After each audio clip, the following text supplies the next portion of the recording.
카페 메뉴 제조 혹시 그냥 아무렇게나 하시나요? 아무렇게나 해도 맛있게 만들 수는 있지만 효율적으로 맛있게 만들려면 이 내용을 여러분 반드시 알고 계셔야 됩니다. 오늘 강의에서는 메뉴 제조에 대한 이 모든 것을 알려드려 보도록 할게요. 자, 그럼 한번 시작을 해볼게요. 일단은 메뉴 제조.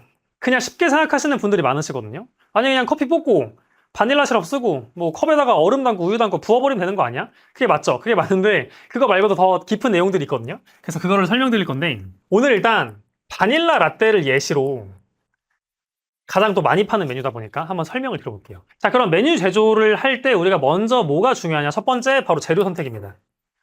재료 선택. 혹시 바닐라 시럽만 알고 계신 분들이 계시진 않죠. 보통 다른 것들도 알아보실 거라고 생각합니다. 그래서 바닐라 라떼는 크게 세 가지 재료를 씁니다. 시럽, 소스, 파우더. 뭐가 좋아? 라고 물어보면은 답변 드리기가 어려워요. 왜? 각각의 장단점이 있거든요. 일단 시럽.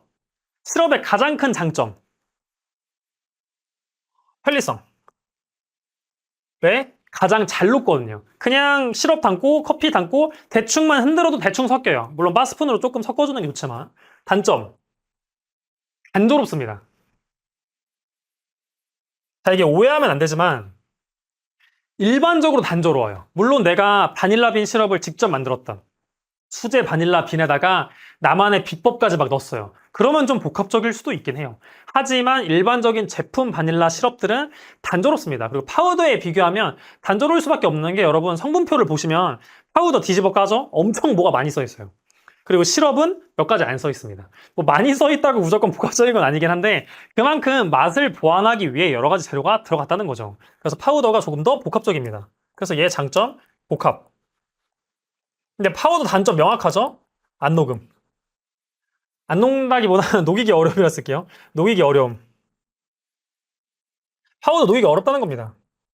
그러면 나 바빠 죽겠는데 손님 막 계속 와요 우리. 그 주말에 러시 미쳤어요. 막 알바 셋이서 해도 막 죽을라 그래요. 근데 그걸 파우더를 매번 일일이 녹이고 있어? 아 너무 힘들지. 그럼 우리 시럽 쓰겠다. 로 갈 수도 있고 또는 이것도 해결책이 있습니다. 그건 뒤에서 설명을 드릴게요. 어쨌든 이런 장단점이 있고 소스는 그 약간 중간적인 성격이라 보시면 될 것 같아요.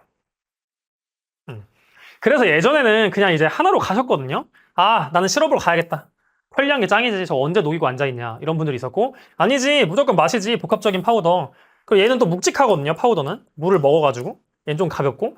난 무조건 파우더. 이렇게 가시는 분들이 많은데 요새는 보통 어떻게 하시냐면 저도 권장드리는 게 섞으셔라. 반반. 또는 뭐 2대1. 이런 식으로. 진짜 섞는 게 맛있습니다. 여러분 요리도 하실 때 양념 만드실 때 이것저것 다 넣어보세요. 그러면 이상한 맛이 나올 때도 있지만 비율에 맞춰가지고 괜찮은 양념 조합을 하시면 그 양념이 더 맛있거든요. 이 음료도 비슷해요. 여러 가지 섞으면 좀 더 복합적이 됩니다. 하지만 이제 음료는 요리 마냥 너무 복잡하게 만들 수는 없죠. 빨리빨리 나가야 되니까 복잡하게 만들기 좀 어렵잖아요. 그래서 한 2종류 정도 섞는 거는 충분히 만들 수 있는 방법이다. 그리고 여기서 꿀팁 하나 알려드리면 이 파우더를 이 시럽에 미리 녹여두는 겁니다. 그러니까 파우더 양이 압도적으로 많지만 않으면 시럽에 보통 녹거든요. 그럼 약간 소스처럼 돼요. 이렇게 꾸덕하게 짤 수 있는. 그렇게 하시면 더 쉽게 녹아요. 에스프레소나 뜨거운 물에. 그러면 이 잘 안 녹는 문제도 좀 해결할 수 있죠. 그래서 섞게 되면은 각각의 장점들을 가져올 수가 있는 구조가 된다. 그래서 궁금하신 분들은 한번 테스트를 해보세요. 제가 오프라인에서 지금까지 테스트해본 결과는 섞은 거를 거의 10명 중에 9분은 좋아했습니다. 거의 10명 중에 9.5명이거든요. 거의 뭐 저는 이게 더 좋네요, 이게 더 좋네요 하신 분보단 섞은 게 훨씬 더 좋네요라고 하신 분들이 많았어요. 그래서 여러분들도 한 번쯤 섞어서 해보시면 좋을 것 같아요. 그리고 바닐라 라떼 말고 다른 재료들도 뭐 특히 에이드는 청도 쓰기도 하고 농축액을 쓰기도 하고 또 시럽을 쓰기도 하잖아요. 그런 것들도 각각 재료의 특성이 있거든요. 그래서 여러분들이 음료를 만들 때 단순히 누가 추천해 준 거, 또 선생님이 알려준 것만 쓰지 마시고 재료의 특성들을 좀 이해를 해보시고 그다음 그 재료들을 조금 섞어가지고도 만들어 보시고 하면서 우리 카페만의 좀 어떻게 보면은 그냥 일반 메뉴지만 재료를 다르게 쓰면 그것도 하나의 시그니처화 같은 느낌이 들 수 있잖아요. 완전 시그니처 메뉴는 아니어도. 다른 카페와 차별화를 재료를 통해서 만들어 보시면 좋을 것 같습니다. 자, 이렇게 재료를 정했으면 두 번째 할 거 뭐죠? 바로 루틴. 우리 카페에 맞는 루틴을 확립을 하셔야 됩니다. 뭔 말이냐? 만드는 제조 동선을 말을 하는 겁니다. 쉽게 예시를 들어볼게요. 바닐라 라떼 아까. 여러분 바닐라 라떼 어떻게 만드시나요? 이거 다 은근 다르거든요. 제가 만드는 거 알려드려 볼게요. 저는 어떻게 만드냐면 첫 번째, 샷잔에 재료 담아요. 시럽이든 파우더든 시럽과 파우더 섞은 거든. 만약 시럽과 파우더를 각각 담는다면 여기서 더 오래 걸리겠죠? 그래서 저는 미리 섞어둡니다. 섞어서 한 번에 짜는 방식으로 담을 거예요. 이런 것들을 정하는 거예요. 두 번째, 에스프레소 뽑기. 에스프레소 뽑아요. 여기다 담게 되겠죠? 1인 카페 기준입니다. 그리고 에스프레소 뽑기. 그 다음에 섞기. 그 다음에 사실 에스프레소 뽑고 있을 때 컵에 이미 얼음이랑 우유 따라 뒀거든요. 그 다음에 여기다 붓기. 컵에다가. 요런 루틴들. 요런 루틴을 만들라는 거죠. 그리고 만약 내가 엄청 대형 카페다. 우리는 베이스를 미리 만들 수밖에 없다. 그러면 이거를 미리 만들어두는 거예요. 재료를. 무슨 말이냐? 만약 대형 카페라면 미리 준비, 우유에 바닐라 재료, 미리 섞기. 그래서 믹싱 피처 같은 거 있어요. 이렇게 섞을 수 있는 거. 그런 피처에 담아두고 하는 거죠. 그러면 너무 쉽죠. 1. 에소 뽑기. 에스프레소 뽑기. 그럼 커피가 뽑는 시간이 있잖아요. 25초에서 뭐 30초든. 그러면 이제 컵에다가 얼음. 그리고 이거 1번 붓기. 이렇게 하는 거죠. 3. 커피 붓기. 끝. 이렇게. 커피까지 섞어둘 수는 없고 이런 식의 루틴이 나올 수 있는 거죠. 그리고 만약에 2인 매장이다. 그러면 아까 제가 한 것도 달라지죠. 한 명은 그냥 바로 커피 뽑으면 돼요. 그리고 한 명이 재료 담아서 주고 그 다음에 컵에다가 얼음이랑 우유 담아서 주고 그 다음에 그 한 명의 커피 끝나면 부어주고 이런 식으로 진행할 수 있는 거죠. 그래서 여러분들이 1인 매장, 2인 매장, 대형 매장에 따라서 베이스를 만들 건지 2인 매장이면은 어떤 식으로 업무 분담을 할 건지 혼자 할 거면 어떤 식으로 하는 게 가장 빠르게 할 수 있는지 이런 제조 동선 루틴을 확립화하는 게 중요합니다. 이걸 확립화 안 하면 생각보다 우왕좌왕해요. 실제 만들 때. 그리고 실제 둘이서 일할 때 이런 거 확립 안 해놓으시면 그게 더 오래 걸려요. 그리고 서로 막 이상한 거 하거든요. 그리고 이거 내가 했는데? 뭐야 이거 어디 갔어? 그럼 그 사람은 준비 안 해놨고. 이렇게 우왕좌왕하기 때문에 야 너는 커피만 뽑아라. 야 너가 재료 서브 담당해줘라. 이런 걸 명확하게 명시해주는 게 정말 중요합니다. 그리고 대형 카페는 베이스화 시키는 거 정말 중요하거든요. 그래서 베이스를 어떤 것까지 만들어 둘지. 왜냐면 또 재료 보관에 문제가 있다 보니까. 그리고 베이스 만들 때 재료들을 어떻게 섞을지. 또 나가기 전에는 어떤 루틴으로. 아까 제가 믹싱 피처 같은 게 있다 그랬죠. 어떻게 섞을지 또는 바스푼으로 섞을지. 이런 것들을 명확하게 규정을 하시고 실제 운영을 하셔야 운영을 하시는데 탈이 없고 효율적으로 계속해서 제조를 하실 수가 있다. 기억해 주시면 좋을 것 같습니다. 자, 마지막은 진짜 중요한 원가 계산입니다.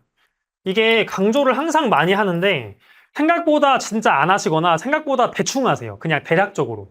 그리고 일반적으로 요식업 쪽에서의 재료만 말하는 거예요. 여러분이 여기서 재료 원가. 우리가 일반적으로 요식업 쪽에서 재료 원가를 어떻게 잡냐면 옛날엔 30% 잡았거든요. 근데 요새 원재료가 너무 많이 오르다 보니까 막 33에서 35 또는 40까지도 막 보기도 해요. 어떤 곳들은. 물론 이제 업종마다 좀 다르겠죠. 근데 카페는 40까지 가는 걸 저는 진짜 권장하지 않아요. 왜? 40까지 가버리게 되면은 남는 금액이 너무 적죠. 예를 들어서 바닐라 라떼가 뭐 4,500원, 5,000원이라고 쳐볼게요. 5,000원이면은 요거 40%면은 2,000원이죠. 그러면은 3,000원이죠. 남는 게. 이 금액 자체가 너무 작아요. 카페는 마진액이 너무 작아요. 액이. 마진액 자체가. 금액이 너무 객단가가 낮다 보니까 이걸 너무 높게 해버리면 실제 내 수익이 너무 적어져 버릴 수 있다는 거죠. 물론 식당보다 파는 판매 건수가 좀 더 많을 수 있겠죠. 더 많이 이용하시니까. 근데 이것도 또 모르거든요. 식당보다 판매 건수 적은 카페들도 많아요. 그러면 결국에는 이 금액이 나아지는데 그렇다고 건물주가 너는 카페 하니까 객단가 낮은 사업하니까 내가 임대료를 한 30% 깎아줄게. 이렇게 하진 않잖아요. 어차피 똑같이 가져간단 말이에요. 임대료든 공과금이든 전부 다 세금도 똑같고. 그래서 여러분들이 이 객단가 때문에 이걸 너무 높게 설정하시면 안 된다. 네. 저는 35%를 최대치 값으로 보통 설명을 드려요. 그래서 이게 문제가 되는 게 뭐냐면 애초에 음료 가격을 너무 낮게 설정하시면 문제가 많이 됩니다. 결국 박리담을 하겠다는 건데 저가커피처럼 메가나 컴포즈 이런 데처럼 그게 여러분 생각보다 쉽지가 않거든요. 이건 좀 딴 얘기지만 그냥 더 이어서 해보자면 박리담회가 왜 또 어렵냐면 일단 그만큼 많이 파는 게 어렵죠. 왜냐면 주변 카페들이 너무 많으니까. 만약에 여러분들이 운 좋게 대한민국에 거의 없지만 어떤 상권을 발견했어요. 와 여기다. 여기서 박리담회 할 수 있겠다. 들어갔더니 박 터진 거예요 진짜. 사람들 막 줄 서요. 그러면 3개월 안에 한 5개 생깁니다. 그 주변에. 그래, 그런 케이스도 솔직히 거의 없고, 거의 그냥 동화 속에만 있는 케이스거든요. 그러니까 박리담회가 진짜 일단 어려워요. 그리고 혹시나 박리담회가 된다 하더라도 인건비 문제가 생기죠. 혼자 다 파실 건가요? 혼자 하루에 300개를 팔아야 되는데, 커피를. 300개를 혼자 만드실 수 있나요? 불가능하고, 만든다 하더라도 거의 죽어 나갑니다. 거의 한 달 뒤면은 진짜 쓰러지거든요. 그럼 결국 또 사람을 써줘야 돼요. 그렇게 하시다 보면, 물론 장사가 정말 잘 되면, 어느 순간에는 여러분 수익이 급증하는 시기가 오겠지만, 그러기가 상당히 쉽지가 않다는 거죠. 그러면 어떻게 보면은, 이게 더 도박에 가까울 수도 있거든요. 이 전략 자체가. 그럼 차라리, 퀄리티 올리고, 품질과 서비스 올리고, 상품과 서비스의 품질을 올려버리고 여러분들이 대신에 객단가를 조금 올리고 음료 가격도 올리고 뭐 여기에 기타 디저트나 뭐 다른 식사료 간단한 거 이렇게 해서 객단가를 올려가지고 하는 게 더 좋지 않냐. 왜? 그럼 이렇게 해버리면 조금 좋은 재료를 쓰더라도 코스트를 어느 정도 맞출 수는 있거든요. 근데 막 바닐라 라떼가 4,000원인데 근데 품질과 서비스를 위해서 난 바닐라 빈 시럽 쓸 거야 여기다가. 이건 불가능해요. 계산해보시면 이런 시럽 없거든요. 직접 만들어도 힘들고 4,000원에 바닐라 빈 시럽 쓰고 코스트 35% 맞추겠다. 거의 안 됩니다. 무조건 40 넘어가요. 그래서 여러분들이 이 부분을 반드시 생각을 해주셔야 돼요. 그냥 원가 계산하라는 게 원가 계산하라고? 원가 계산해야지. 우리 거 40% 이걸 하라는 말이 아닙니다. 이걸 해서 분석을 하라는 거예요. 그리고 원가 계산하면은 그게 대충 답이 나오거든요. 그 평균 원가율이 있죠. 평균 원가율. 여러분 음료 메뉴에. 물론 평균에 함정이 있긴 하지만 대략 계산은 돼요. 평균 원가율이 35%다. 그 다음 여러분들의 예상 매출액이 있죠. 어느 정도. 그냥 이것도 그냥 계산하는 법은 객단가 곱하기 그냥 손님 수 하시면 되거든요. 예상 손님 수 하루에. 이렇게 하면 다 사이즈가 나오잖아요. 이렇게 해봤더니 하루에 50만 원이야. 그러면 재료값 나오죠. 원재료값.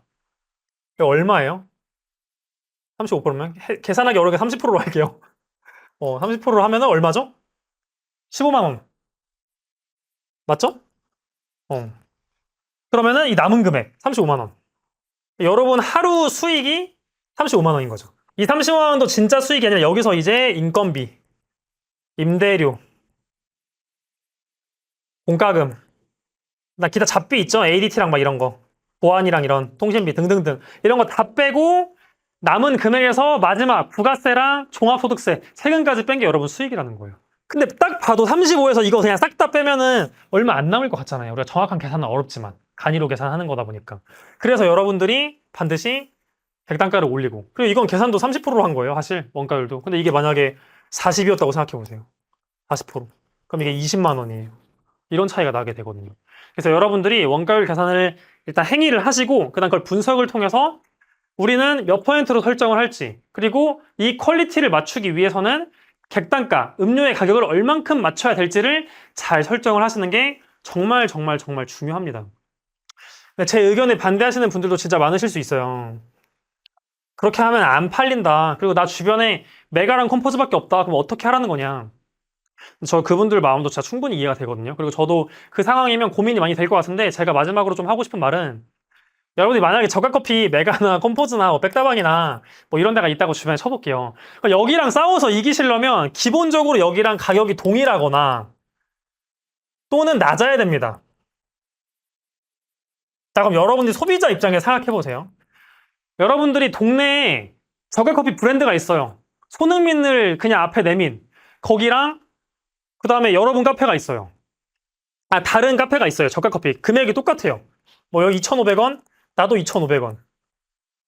근데 여러분들 어디 가시나요? 이 카페를 잘 모르면? 보통은 여기 갑니다. 왜? 검증이 돼 있으니까. 검증돼 있다는 게 많이 알려져 있잖아요. 마케팅도 너무 많이 워낙 하고 유명하다 보니까 사람도 항상 줄 서 있고 그러면 결국엔 마케팅 싸움에서 지다 보니까 이 가격 경쟁 자체가 어려운 거예요. 그러면 가격을 더 낮게 해야죠. 난 그럼 2,200원. 근데 이게 제 살 깎아먹기 경쟁이 될 확률이 매우 높습니다. 그래서 저는 이 구조가 더 어려워요. 사실 이 전략이. 그래서 이들과 경쟁을 하지 말고 오히려 우리는 품질, 상품과 서비스의 품질을 올리는 거죠. 저가 커피가 하기 좀 어려운 부분이에요. 왜 금액이 어느 정도 정해져 있고 워낙 바쁘게 움직이다 보니까 서비스도 품질을 올리기 조금 어렵거든요. 그래서 나는 매출 건수는 줄이고 오히려 객단가, 가격을 높여서 더 높은 매출을 만들겠다. 저는 솔직히 이 전략이 더 합리적인 전략이라고 솔직히 지금 대한민국 카페 시장에서 생각을 합니다. 그래서 제가 말하는 게 정답은 아니긴 하지만 여러분들이 제 이 설명도 한번 충분히 고려해 보시고 혹시나 지금 저가 전략을 고민하고 계셨던 분들이 계시다면 이 부분도 한 번쯤은 생각해 보시고 또 정확하게 한번 계산을 해보세요. 계산기 두들겨 가지고 예상 손님 수도 한번 생각해 봐서 여러 가지 시나리오 A, B, C 해가지고 계산해 봤을 때 실제 어떤 전략이 더 효율적일지 또 내가 일하는 것도 생각하셔야 되거든요. 또 사람 쓰는 것도 생각을 해야 되고 사람도 관리하는 것도 어렵잖아요. 인건비만 문제가 아니라 그런 부분들까지 모두 고려하셔가지고 해보시면 좋을 것 같습니다. 그래서 원가 계산에서 어떻게 하다 보니까 여기까지 왔는데 결국에는 이 수익성을 보자 이거예요. 그래서 영상을 정리해 보자면 음료 만드실 때 음료 개발을 하거나 어떤 레시피를 짜실 때 이 맛만 좀 너무 신경 쓰시는 경우들이 많거든요. 근데 맛만 신경 쓰면 안 되고 수익성도 고려하셔야 되고 효율성까지 여러분들도 고려하셔야 된다. 이게 아까 말한 동선 부분, 요건 계산 부분이고. 그러니까 이거를 다 충족할 수 있는 음료를 만드는 게 저희의 목표인 겁니다. 우리가 세상에서 제일 맛있는 음료를 만드는 게 카페에서 판매하는 음료를 개발하는 목적이 아니잖아요. 우리는 수익을 추구하려는 사업체를 운영할 거다 보니까 이 세 가지까지 반드시 고려하셔가지고 만드시면 좋을 것 같습니다. 그래서 혹시나 뭐 지금 카페를 운영 중이시거나 카페를 준비하고 있는데 좀 어려움이 있으시다면 뭐 댓글 남겨주시면 댓글 달도록 하고 혹시나 음료 개발 쪽에 대한 어떤 컨설팅이 필요하시면 카카오톡 채널 람지모로 연락 주시면 제가 상담 도와드리도록 하겠습니다. 그럼 여러분 오늘 영상은 여기서 마치도록 하겠습니다. 봐주셔서 감사합니다.